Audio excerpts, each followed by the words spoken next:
J'ai beaucoup de questions qui concernent les ruptures amoureuses. C'est une des épreuves les plus difficiles qu'on puisse imaginer dans notre vie, une rupture amoureuse.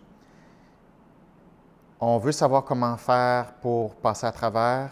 Évidemment, il y a la posture où c'est nous qui avons laissé quelqu'un, qui avons initié la rupture, et il y a la position où c'est l'autre qui a initié la rupture et il faut faire avec.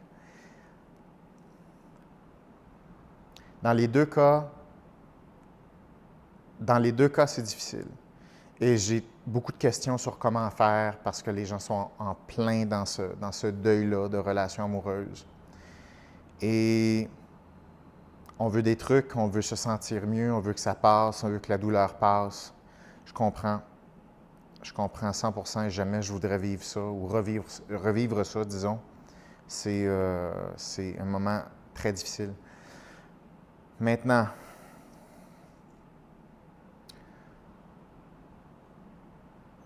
comment on fait pour passer à travers? La première chose, c'est ne pas agir sur un coup de tête. Ça, c'est la première chose que je dirais. Avant de briser une relation, d'officialiser une rupture, il faut vraiment avoir travaillé sous tous les angles possibles avant. Il faut avoir fait le travail à 100%. Le travail consiste à avoir tout fait en notre âme et conscience pour avoir pu faire progresser la relation sainement. Sentir que tous les angles ont été investigués, testés, essayés. Sentir que notre effort a été fait. Sentir que notre bonne volonté était là dans une marge, je dirais, respectueuse et saine. Le sentiment que toutes nos responsabilités ont été prises. Ceci est la première priorité pour moi avant de laisser quelqu'un. Il faut faire l'examen de soi. C'est facile être insatisfait de sa vie et blâmer l'environnement pour ça. C'est ce qui va arriver dans le couple beaucoup. Et beaucoup de gens se séparent parce qu'ils ont de la difficulté à cerner en quoi exactement ils sont responsables du fait qu'ils sont insatisfaits de leur propre vie. Donc ça, c'est un danger. Donc, la première chose, c'est qu'il faut faire ce tour de soi-là. Donc, avant de briser une relation, avant de laisser une personne, il y a beaucoup de travail personnel qui doit être fait, idéalement encadré.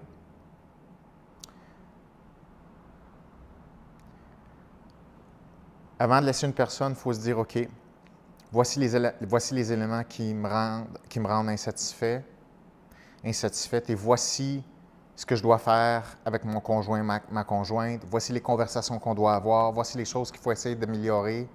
Et donc, il faut essayer de le faire, ça. Ça veut dire, il faut faire l'examen de ce dont on veut parler, ce qu'on souhaite. Ça prend une bonne stratégie de communication. Il faut être capable d'en parler à deux. Il faut être capable de se comprendre. Après ça, il faut essayer de mettre en place un plan de match pour améliorer quelque chose. Ça, c'est pour une chose seulement. C'est une chose parmi plein de choses qu'il faut corriger dans une relation. Puis c'est tout le temps comme ça. Il y a tout le temps quelque chose à améliorer. Il faut apprendre à le faire, ça. Déjà là, il y a beaucoup de couples qui ne savent pas comment passer à travers ces étapes-là.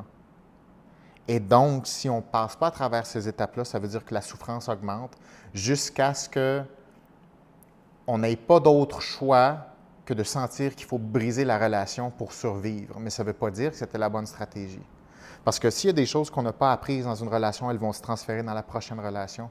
C'est sûr, ça. Donc, il faut apprendre de ça. Il faut se responsabiliser sur les choses qu'on peut faire. Il faut tenter quelque chose.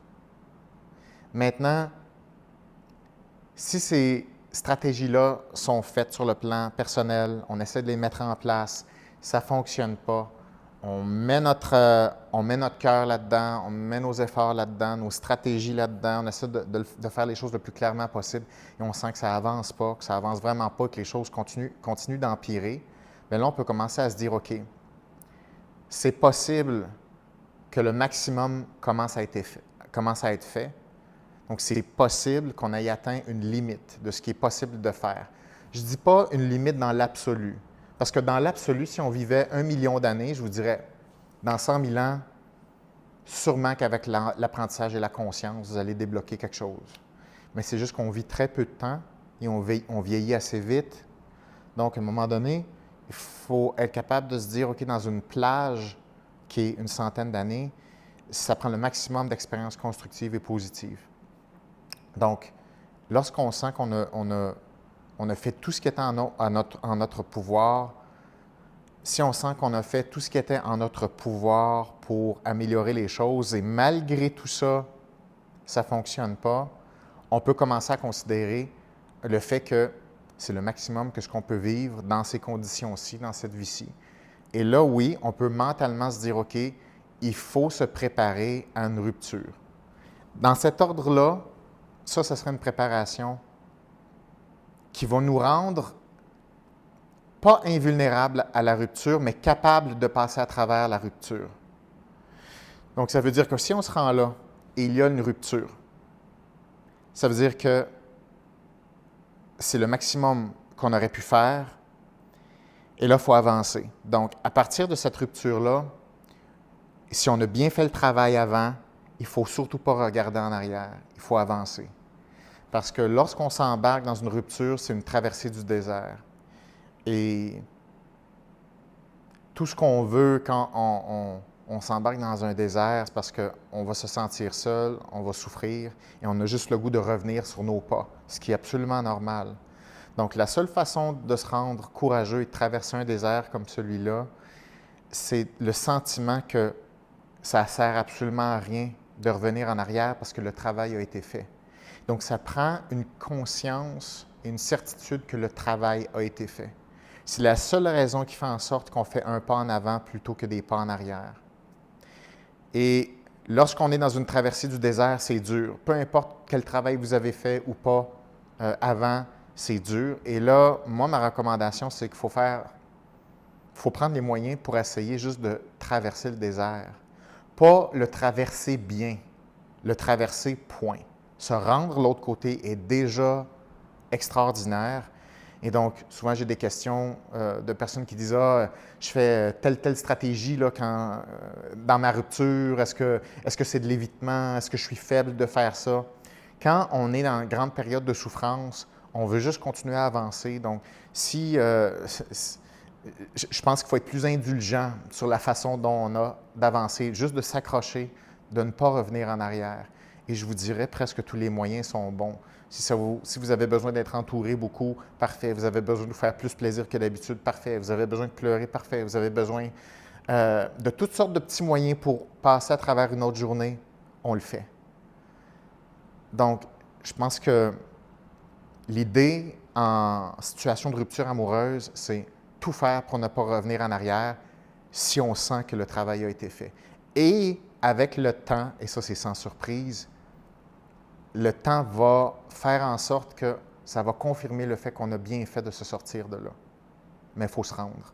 Et on ne peut pas s'exiger le sentiment d'être libéré en début de rupture amoureuse. Ce n'est pas réaliste. Même si ça a été une bonne chose. Parce que oui, dans la vie, des fois, il faut mettre un terme aux relations. Ce n'est pas du tout une mauvaise chose. Si le travail a bien été fait avant, ça peut être une très bonne chose. Mais ça ne veut pas dire qu'on va ressentir les effets positifs court terme. Souvent, les effets vont arriver plus tard, mais il faut se rendre.